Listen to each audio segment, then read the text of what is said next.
How's it going, guys? This is Forensic Forex with Deontay, and I'm back with another video. This is your daily update on US dollar versus Swiss franc.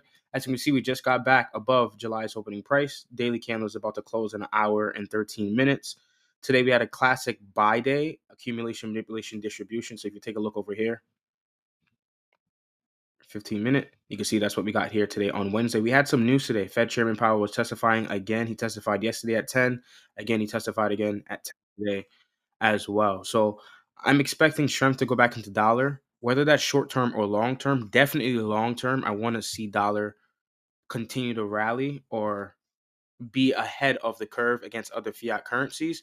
I do not want to see strength go into euro, pound, New Zealand dollar, Canadian dollar, Japanese yen, of course, and anything else that's inverse to the reserve currency status of the DXY. I want strength to leave them and go into the US dollar.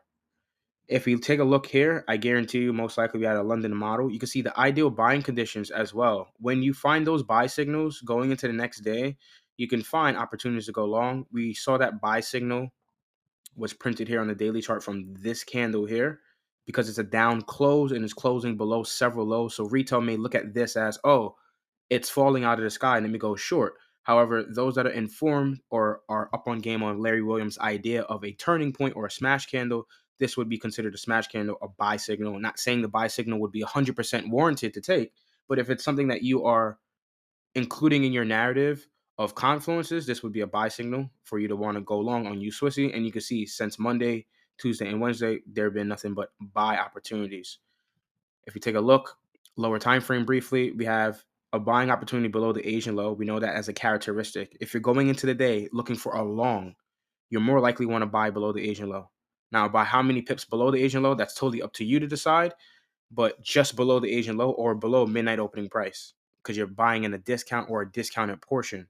The market is now oversold, and the market is going to convince retail traders to probably continue to buy it off of a break retest, go short.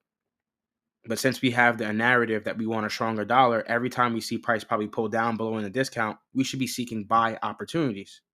If you're a London trader, we definitely had a very clean buy opportunity. If we take a look at, let's say, this 15-minute swing low being ran, so that's sell side. You see that?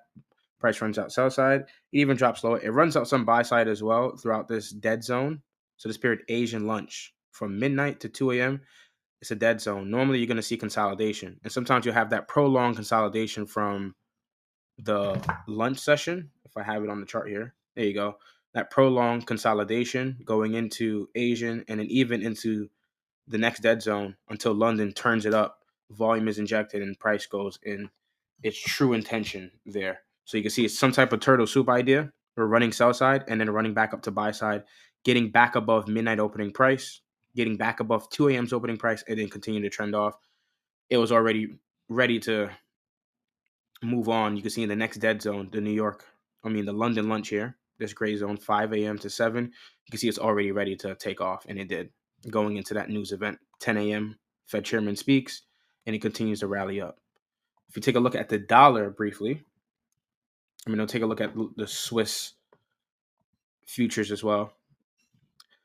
You can see that's that buy signal we're talking about. See that same down close candle that looks similar to USWSI.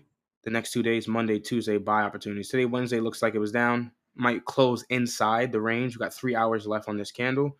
It might be an inside bar, and they're gonna hold the market in a range. And then maybe the following day, Thursday, we got news as well. Let's just double check to see what we got. We got core inflation, CPI probably. Yeah, so be careful. It's tomorrow. Risk properly. Don't break your model or break your stance of how you find intraday setups. Stick to the same consistent entry and model and the kill zones. So tomorrow we might get a large dynamic day. We're due for one for the daily chart on the DXY. Now back to you, Swissy, just real quick, because I wanted to mention something about like down close candles. So on the weekly chart, we can see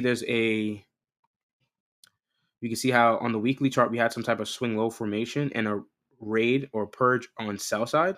Now, if price is going to try to revert back, it's going to probably revert back to this swing high up here, right? We can all take an educated guess or take that stance as this buy side liquidity residing above this swing high. So if this is a new leg that's going to unfold, we could assume that it's going to draw towards that, or even this inefficiency. And it already has on Monday drawn right up into that. Now, does it mean that it's going to turn around? Possibly. It could be a swing high that's forming, a lower swing high, and it sells off, and I'm incorrect. But if I'm confident in the stance of dollar becoming stronger within the next couple weeks, within this month, short term, I would like to see this down close candle be disrespected.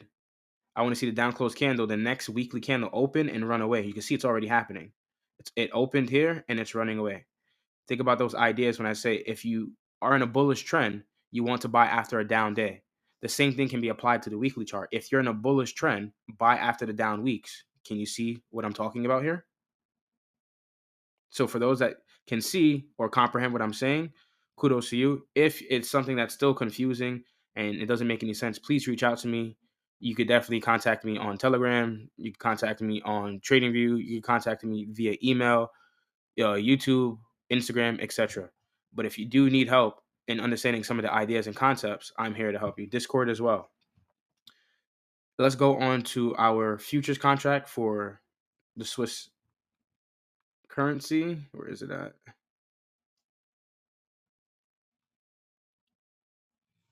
Let's go on the daily chart. We'll take this off. We have the IPTA look back data range on it. And as you can see, we're retesting that old 60-day high again. We've been threading around that level for a while, even the old 40-day high too. Price created a swing high formation above the monthly opening price. So July's opening price. You can see there is probably a premium topping right here, right? Is this going to be the high of the month here? Possibly. We even had a volume imbalance. These candles are not touching, and price opened here, traded up inside the volume imbalance, and looking to trade down. If it's going to draw anywhere, I'm going to assume it's going to draw to the recent swing low here, right there, that swing low. In time, you can see that it did run a swing low. You see that? Ran a swing low. This could be bearish momentum. In order to confirm bearish momentum, we need a lower swing high. And this is a lower swing high. It's confirmed. It's lower than this one that we have here. So there's signs that Swiss is going to lose strength and is going to go into dollar instead. So they're going to fade this, buy dollars. I want to see if price is going to get down to this low here. So I'm going to send an alert for myself right at that level so that I'm reminded in the near future if that level does get to it, so we can mention that later on in the month as well. So just to summarize it and bring it back home one more time before we go on,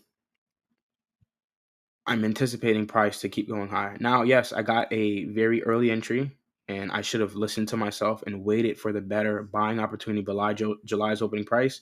And I learned something as well, right? Even with the experience I have, there's still learning to be done. I think I want to add into my idea, I want to really seek after the smash candle forms. Now, sometimes these down close candles may be the candles that price does react to and trades higher.